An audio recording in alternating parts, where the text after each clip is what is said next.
Hey everybody, this is Frankie Abbruzzino, and I am out here at Bay Indies, which is right next to me, and it's actually on Lucaya, which is the road I live on. Driving by, I saw a lot of scrap metal. I didn't think much of it. I thought, okay, yeah, the hurricane came. And then I was contacted today by Tanya, who we'll talk to in a second, and a couple of residents, and they told me about people coming in and stealing the washers and dryers when they were taking the aluminum, and all kinds of different stories. So what I'm going to do now is flip around and show you one of the empty houses, and then we'll talk to those individuals. If you can, share this video. I don't know what to tell them. I don't know what to tell the elderly lady in her 90s where her roof is caved in and she's trying to live in her place. I have no idea where to send her, and I've put out a few feelers, and I'm hoping somebody will see this video and come up with some answers. And they are looking for help. I guess I'm going to help Mick here put up some aluminum on his roof so he at least has a cover in a few minutes. So let me flip this around. Now, one of the biggest things that's happening is you got this carport area like this, and a lot of them had washer and dryers right there. Well, when they were coming up for the scrap metal, some cases not just coming up, they would take the washer and dryers, and I guess they were stealing other things. They'll tell you a story about it. I asked them to talk about it once they come on. But this particular trailer has been abandoned, and they said they're done, and they went back up north. So if you look in here, you can see the damage. And there's a bunch of them like this. And I didn't realize it just driving by. Table went down. I thought, well, they lost some siding, typical stuff. But there's a lot of homes that are like this. And Mick next door, his house is like this, Mick and Joe. Let me see if there's anything in back. I don't even know. Yeah. So here we go. More of the roof is missing. Floor feels like it's going to cave in. I don't know if I want to walk on it. So we'll go over here.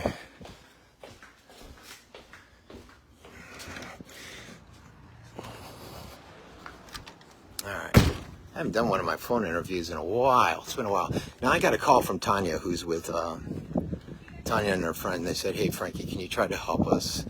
And they told me what was going on. I said, well, first of all, I wasn't even aware of it. I'm glad you guys made me aware of it.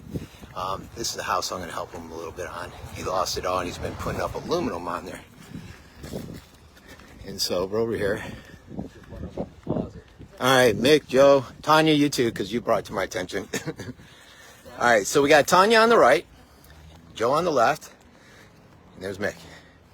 All right, why don't you guys tell us a little bit about the struggle you're going through, some of the problems, your neighbor there, what happened, why she took off, maybe some of the issues that you're facing, if anybody can help you out. I tried talking a little bit about the washer-dryer situation, so if you want to expand upon that, either one of you. Well, seemingly that people are coming around at night and taking washers and dryers out of open sheds that the roof has been taken off of, that we've got no way of protecting ourselves basically from that.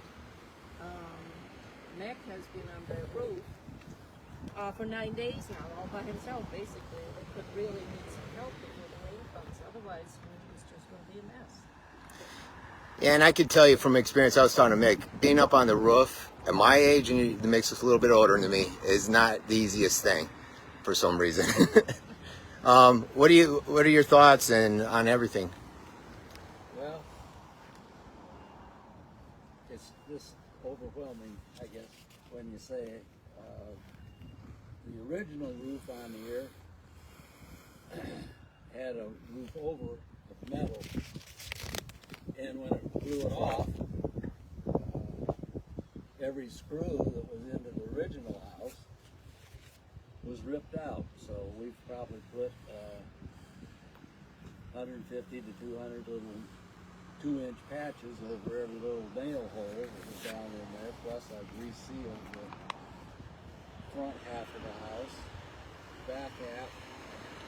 I've patched a 12-inch by 12-inch hole that went clear through the roof. I've got a piece of metal up there that's been glued down.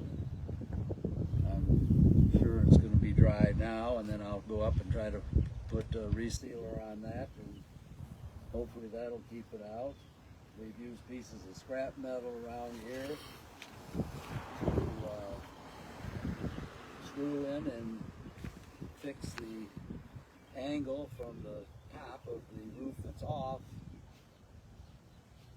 because if the wind is blowing from the north, it's going to blow right in and it'll blow any rain in up under there, and I have no clue whether I've got holes under there or not. I just don't know. Now, do you guys have any insurance at all on the mobile home? Is that just not something that a lot of people carry on them? It's too expensive. Too expensive? Yeah. And not only that, you have to have wind insurance, so you get that through the wind pool. Okay. The wind pool in Florida, I would say, on paper, is probably broke. Probably has been broke. It's just number size keeps it viable. How about the property owners? Have you guys heard from them? No. No? ELS? They're even charging rent. They're still charging you guys the rent? Absolutely. And I know there was a rent increase, I believe, a couple of years ago that really made it difficult for everyone. Yeah. All right. Our rent is You can't go in the big clubhouse because it's not open for some reason. I don't know. They say they have to have somebody in here. But there's been little, I know a lot of people, Donna, the maintenance gal, has been wonderful in here pretty much on her own. But as far as corporate, Nothing, huh? Nothing. Have you guys heard anything from the city at all? No. No? No. FEMA. Are you guys trying to go through FEMA? I applied online last Sunday and still pending. So Still pending. yeah, I have no idea. I thought they had 48 hours. Are you a little nervous, a little concerned about some of the people coming in and stealing that you've heard of and I guess you've seen? Oh I haven't yes. seen any, but what we've heard about it. Okay. Yeah. 10:30 at night, some lady goes out and the guys are hauling out the washer and the dryer. Supposedly the cops showed up. I don't know. Does it concern you guys at all? Or? Well, yeah. Yeah, I mean, we're left I'm to not our own going to say what I devices. have outside, but if you show up, you're going to get a machete. Yeah, and I think one of my friends said that the Panama police were guarding here or patrolling here last night. I don't know if you guys saw them at all. Nah. No. One thing I'll say about Lucaya, everybody thinks this is a friggin' speedway out here, and it's not. You know that because Yeah. you live up the street. I drive up and down the street a lot. 20 miles an It's hour. 30 Yeah. miles an hour. Somebody hasn't noted. Was that your house that had the sign out there? No. Okay. There we No, go. it's our neighbors up there, dude. Now, Tanya, you came to me, Sarasota County Moms for America. I don't want to mess it up. What's some of the stuff you told me, and what do you guys need? Do you need any help? How can they get a hold of you guys? Because you've been out here. This is your second day. What can you say? Well, I mean, it's almost like and I live down the road, and I feel like it's almost like it's abandoned. The city doesn't think there's a problem here. There's no help from the community. No one's been here to help pick up debris. We've asked probably, I would say, close to 100 people in this community. Our little group has been out here just to get some of the debris off the roof and off the doors so people can go inside and use both parts of their doors. We try to bring up what we can. It's an elderly community. There's just, if you don't have relatives to come help you here, then I don't know who else is helping. And you were saying a lot of them do not have relatives that are helping? Yeah, a lot of them, they're not, I guess, on good terms with their family, or they're too far away to get here, or I don't know what I've heard varying different reasons, but their families aren't here. For the ones that, we saw their families were here helping, we kind of skipped those houses and just went to knock on doors and see, how other people were faring. And every single door that we knocked on, every single person needed help. Needed help? Every single person. Why don't you tell me the story you told me about the elderly lady sweeping her driveway with no roof? Yeah, I mean, we were circling the neighborhood to kind of look down the streets and see which ones, because you can kind of tell who's been helping in here by looking in the backyard. So when you're driving by, you can see if there's a lot of debris. And we were coming back this way, and we just happened to notice that there's just a massive pile of debris in the back of these two homes. And we turned around and swung in there with about 7 people.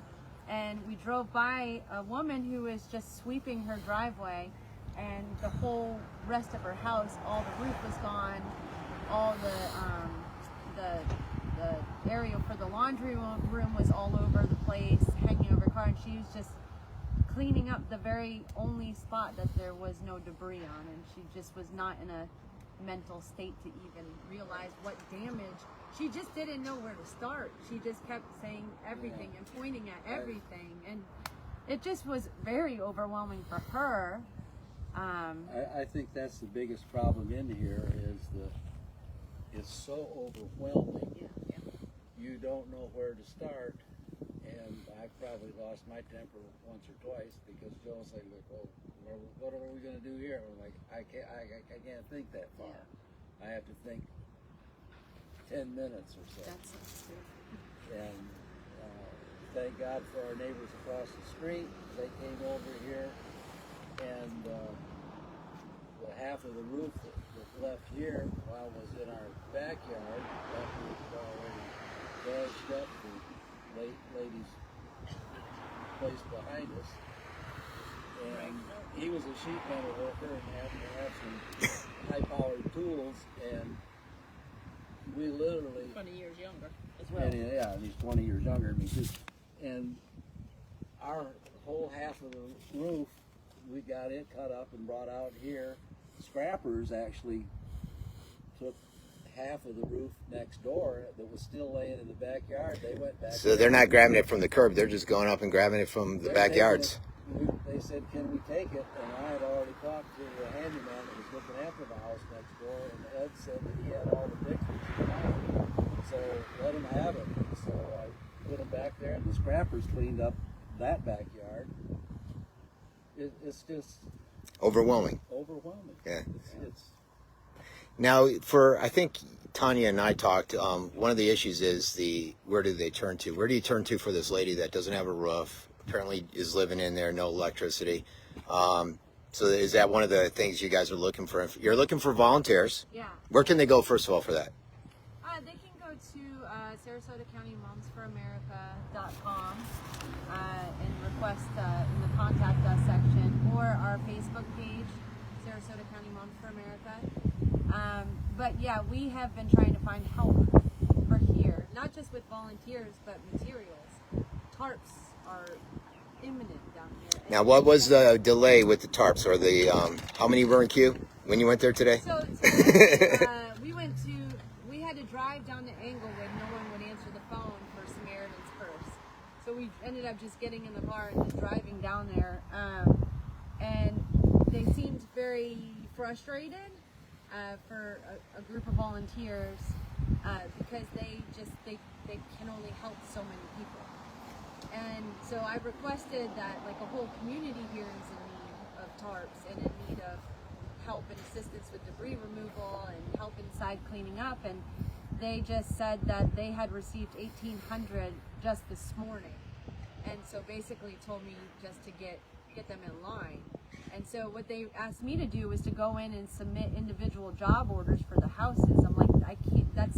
We have how many houses there's in here? 1,309 residents in here. In just this neighborhood alone is Right. 1,300.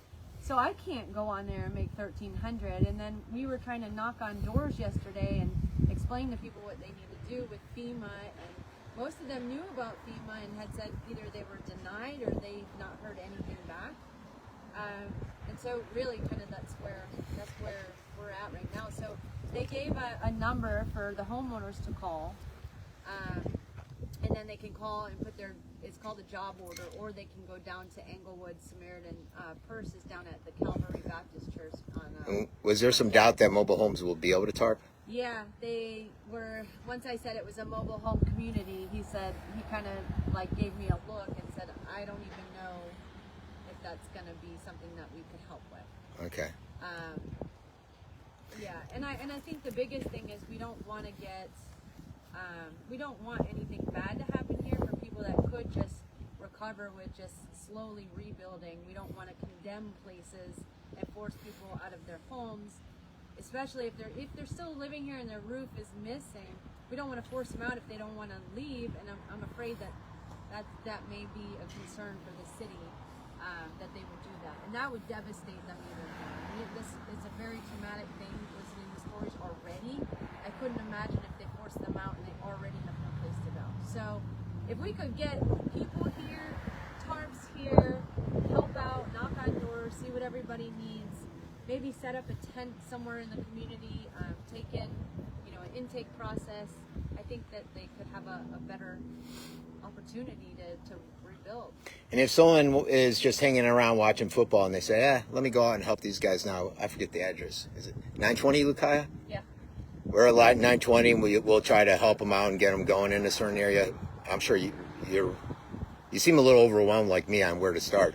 Yeah. Well, we were yesterday. I mean, originally yesterday, so I live in the next door, the neighborhood next door, and the Thursday morning after the hurricane, this was the first place I drove because I was the most concerned because of what I just experienced in my own house. I thought, oh, I'll be surprised if any houses are standing. So the first place I came to was here, got a quarter of the way through the neighborhood, which doesn't look, this looks cleaned up compared to what it was, and just broke down in tears. I got extremely overwhelmed. So we went out, helped our moms in our organizations who also got flooded in, who also lost their roofs. And once we got through that, I came back out here and we got a crew to just kind of knock on doors and see what we could help with. And then that just spiraled out because of all the stories and the help that we were getting asked for, that we ended up just starting to pull debris out of every place that we could. So it's like, you don't know where to start. And as soon as you start, you get derailed on something else because it's like, it's just, like you said, it's too overwhelming. And I don't even live in here. I just want to help. And I was overwhelmed with the pool cage. I don't know what I would do if I lost my roof. Exactly. I mean, I was thinking, my gosh, I don't even look at my house right now. And I'm just like, I'm overwhelmed and I don't even live here, but I'm overwhelmed because I don't know what to tell them, what to help them with. And just, this is my first hurricane here. Never experienced this before, but I mean, there should be some support or way for people who don't have cars that can't get somewhere. Maybe we need to have better community engagement with the community center here to talk to you guys about things that are here that they can help with, and they could be a beacon for you guys. I don't know. There's a gal in here, Lisa Nichols. Yeah, we met her yesterday. She is beyond. I wrote down and started crying when I was talking to her. The Veterans Club in here served hamburgers for lunch every day. So we cooked 10 and went over there to get a burger. And that gal has worked beyond the beyond, trying to organize and help clean up and do everything she can. She's got a little crew of workers that ride around here. And this is just somebody that her house wasn't as damaged. Everybody that's house faced north seems to have gotten the brunt. If you look at every house that sits on the south side of every street, the south side people, most of them have lost lanais, sheds, carports. You know, it's just beyond the beyond. Our whole carport was gone, and Shed's roofing gone. materials beat her car to death. Flooded it. And Flooded your car? Part of it here. but anyways, But we're alive. we're here, and we'll get through it one way or the other. All right, before I start helping you on that roof. No, I will. I brought gloves. Any parting words? I work from home. Oh, And yeah. you know, I have got to have the roof secure the way if it rains, that I can continue to work. I work for support for the Adsense wound care center, and on the service desk. But you know, I don't want to lose my job, and that's a possibility. Yeah. I got you. You can work from my house. I work from home too.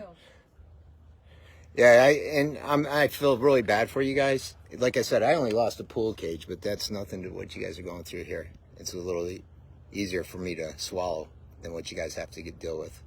And hopefully this will bring more awareness, and hopefully we'll get some people out here. So I'm going to save some parting words. So anything else before I turn it on myself? no, thank you very much. All right. Thanks. Let me see how to turn this. can't see too good without my glasses. Watch your step. All right, guys, here we go. All right, so that's the story. You're going to hear that from a few people that are out there. If you are just sitting around watching TV and you're like, hey, let me go out there and help some of these folks out there, you can. You'll see our 2 Jeeps, Tanya's and mine right there. We're on Lucaya. I live in Pinebrook, which I drive through here constantly because I live in Pinebrook, obviously. So whatever you guys can do to help them, I have little knowledge on where to send them for senior services or anything like that, especially this elderly lady that's living without a roof down the road.